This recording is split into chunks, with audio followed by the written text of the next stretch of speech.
Unison branch secretary. I'm a local government worker. This is not the biggest fringe meeting you've been at this week, but it is the most important. And all of you who are here, you have shown excellent judgment in being at this particular fringe meeting. Because it's not just that we get to share the platform here with comrades who are actually fighting for us. And I'm really proud to be on the same table as these councillors who are prepared to put themselves on the line for what we all believe in. But that's what the Labour Party's for, isn't it? I mean, look back at our history for a little bit. Just reflect on the last 100 years. Back in the 1920s, Lansbury led the popular councillors in opposition to the government and in opposition to the idea that local authorities should simply be a transmission belt to pass on austerity and cuts to working people.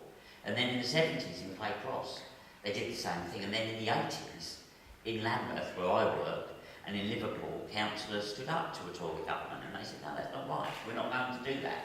We're going to be the representatives of working people. And that's the spirit that we hear here from these councillors. And yes, let's be honest, we're very few, aren't we? There's not very many councillors prepared to take a stand like these comrades. But that's what we want the Labour Party to be about. That's the Labour Party I joined. It's the Labour Party you're joined. It's about representing working class people. It is not about administering the local state. That is not the most important thing. The most important thing is not whether you can wear a nice suit, go to the right college, come out, have a career in politics. That is not what we want from politicians in the Labour Party. These are the people we want. And I'm struck, as a local government branch secretary for Unison, I'm really struck by this. We, local government workers, we're the largest bargaining group in the economy. There's 1 million of us.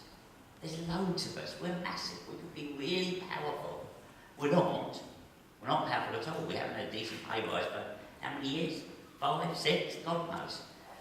But we could be really strong. And in an alliance with councillors who want the Labour Party to be what it ought to be, then the local government trade unions could be a massive and powerful force. And I think we will be. And I think that that's what we want the Labour Party to do. That's if you think back, you know, the big issue that isn't being discussed in conference this week is the link between the local government trade unions. But it is the main question. It's the key question in politics. It's the most important political question in my adult life, and all of yours as well.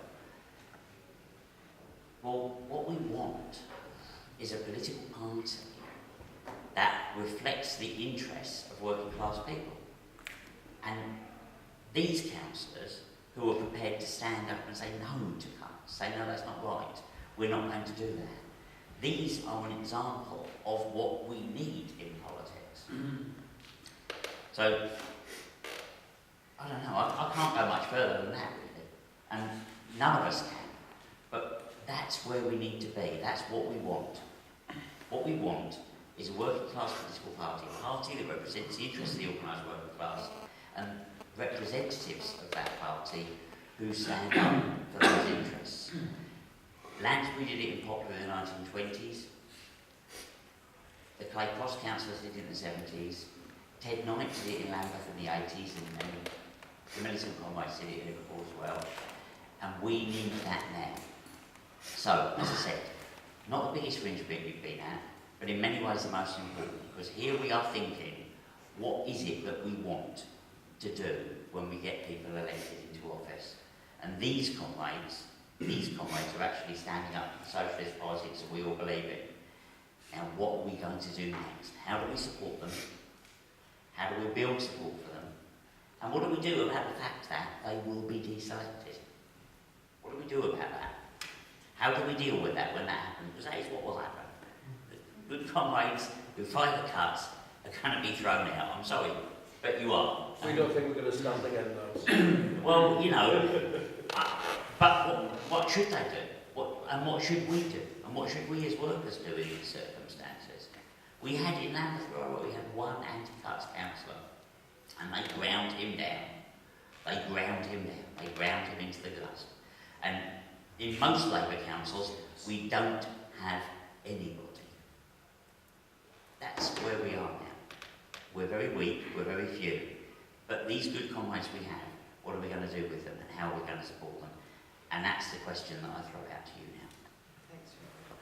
now. Thanks.